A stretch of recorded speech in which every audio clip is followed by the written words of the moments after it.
Hi everybody, how's it going today? Thanks for watching another video. I'm in our equipment room here this afternoon. Kind of loud in here, so hopefully you guys can hear me good. I'll try to talk a little bit louder. What I wanted to talk about here today was we're changing up our pre-dip, so the dip we use on the cow's teats prior to milking.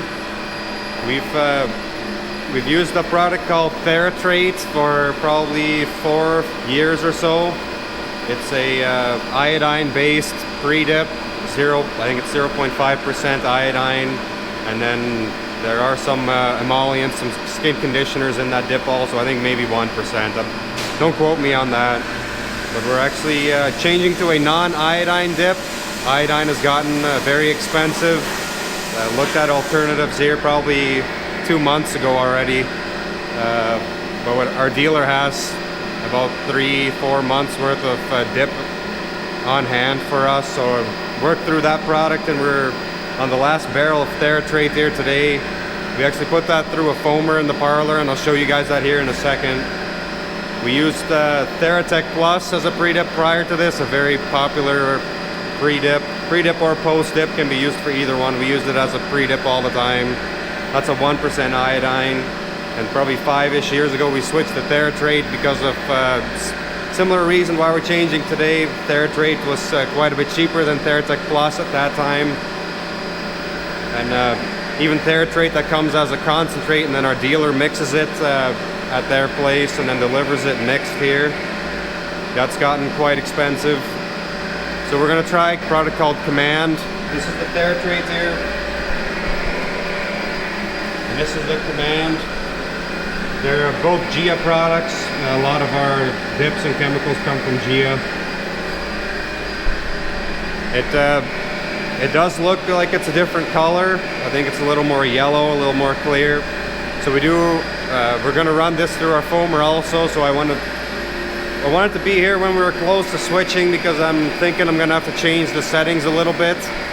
So the way that this works is I can adjust the pressure of the dip and also the pressure of the air, and then they meet together close to the foamer, and you can adjust either one of those to make it foam the way you want. So as you can see, we're just about at the end of this barrel here, then we'll be going to the Command. So while we're waiting, I could talk a little bit about pre-dip and why we use it. Some of you that might not be familiar with it. So pre-dip essentially means pre-milking, prior to milking. So we're trying to clean the teats, rid the teats of bacteria prior to us attaching the machines. And the way we do that on our farm is with a foamer, and you'll see that. I'll explain it as Luis is doing it. We apply the foam to the teats. That's the first step we do. Then he'll come back and milk them by hand to stimulate milk flow and to check for milk quality. Then he'll come back, wipe with a dry towel, clean towel for each cow, and attach the units. And essentially trying to make sure that the teats are good and clean prior to those units being attached. And then after milking, we apply what's called a post-dip. And what we're using currently is a product called Star Max. It's usually what we use in the summertime, and then we use a product called Teat Coat, and we'll be switching to that here in October sometime. It's more for the winter. We'll use that throughout the winter essentially, and that product is a thicker product, has more skin conditioners. There aren't as many skin conditioners on the pre-dip, just because it's only in contact with the cows for a few seconds, maybe 20 seconds or so. But the post-dip, we apply that after milking, and that will essentially dry on the cow's teats and also help prevent her from picking up bacteria while she's in the pens. So that's a pretty thick product. I am looking at trying a different product for a post-dip as well, because both of those products I just mentioned, they are iodine based. They are really, the post-dip is more expensive, but you use less of it because it's thicker. But we're not going to change both of them at the same time, because I want to watch milk quality pretty closely here to make sure we don't lose any milk quality, because I definitely don't want to do that. So we're just waiting for a few more cows on this side here, and the next group of cows is going to be coming into the Parlor here shortly. Currently our guys are doing a really good job with milking, really good milk quality here. Our somatic cell count's been under 100 for the last 12 months straight now. I think that might be the first time that we've ever went 12 straight months with our somatic cell count under 100, and that's yeah, really, they're doing a really awesome job in the parlor. Really good job with milk quality, making sure the cows are prepped right, that they're clean, and that they're post-dipped when we're done milking. And our herd guys are also doing a good job catching cows that are getting mastitis. Just waiting for a few more cows here. They're post-dipping now. I can show you guys that here on these cows. And this is what the post-dip looks like. So it's a lot thicker. It's iodine based, and that will stay on the teats. It'll dry here shortly, and by the next milking, you won't really be able to notice that that was on there. I mean, you can see the discoloring a little bit, but other than that, it'll be completely dry. So we're waiting on one cow here. High producer.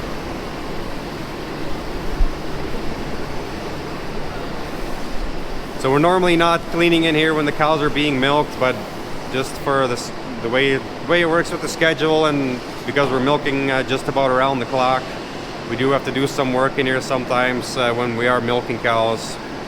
They just kind of work on one side and then the other. It's just to stay out of our milking, the guys that are milking, stay out of their way.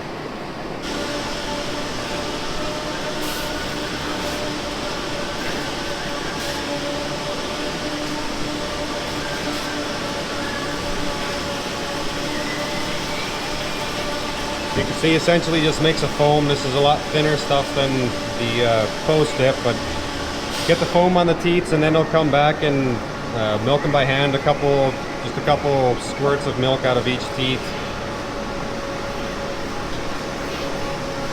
We're milking with 3 people all the time. Each person has 8 cows with a double 24 parallel parlor.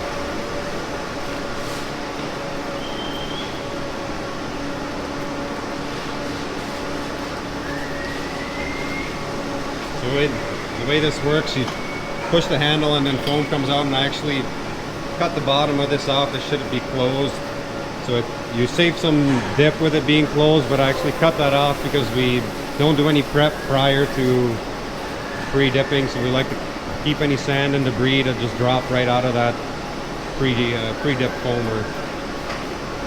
That's worked really good for us.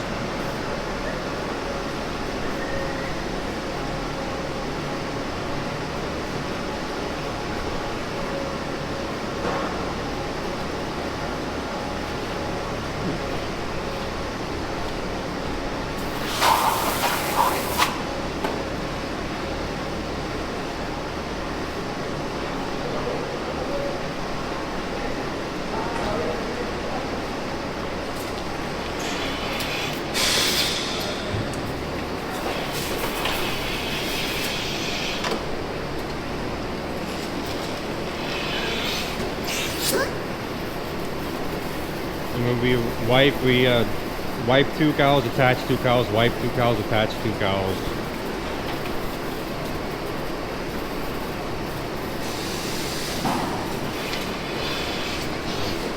Last cow on this side is done, they'll exit, and then the next group will come in.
We got the left side put on, now we'll start on the south side.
It's a couple days later here. Need to refinish the video. Not sure exactly what happened, but we lost some of the videos that I had filmed for this video and also for the next video after this one. So we need to refinish this video. That's what we're gonna do here today. It's Monday afternoon. We just got done stacking some straw with Ian here. Papa, Do you want to show everybody what we were doing? Yes. Okay. We're just fixing this colostrum pasteurizer. Just in our calf barn here. So this thing unthaws the colostrum for our calves. We put the cartridges in here that hold 1 gallon bags, and it unthaws them back to 104 degrees body temperature for the calves. With the belt had broken. So we just fixed that belt here. We were stacking some straw, like I said, but then we got some rain here, so they stopped hauling for the day. Start hauling again tomorrow, sounds like. But I just wanted to finish the video. Don't remember exactly what I had all said, but just wanted to kind of summarize what I was showing you in the parlor. So we'd made that change to this new teat dip. We've been using it here for a few days now. We'll watch that pretty closely to make sure that milk quality stays good, that we don't have an increase in cows with mastitis or anything like that. But made the change because iodine has gotten quite expensive, and this new teat dip that we're trying doesn't have iodine in it, but it's still supposed to be a really effective dip.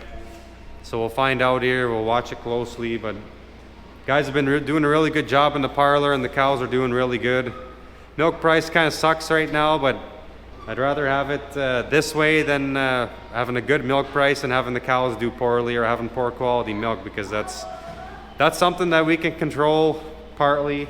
So just control the things you can control, and when milk prices are bad, I know that they're going to come back up and be good again. Just have to be patient. That's part of being in a free market system. Milk prices are really good, then we overproduce, then they have to get bad for us to cut back production a little bit, which has been happening here the last few months. But futures look pretty good, so not too concerned there. But yeah, like I said, cows are doing really good. Actually, current production at the moment is 98 pounds average for the herd, a little over 4 butterfat and 315 protein. So I'm pretty happy with that, especially here end of August, beginning of September. Hopefully we can get our components up a little bit here as we head into fall. But yeah, I think we'll end the video here. If you guys have questions, comments, post them down below. I appreciate you guys watching, and hopefully we'll see you in the next video. What are we gonna do next, Ian? Pack this stack some straw bales, and we're done for today.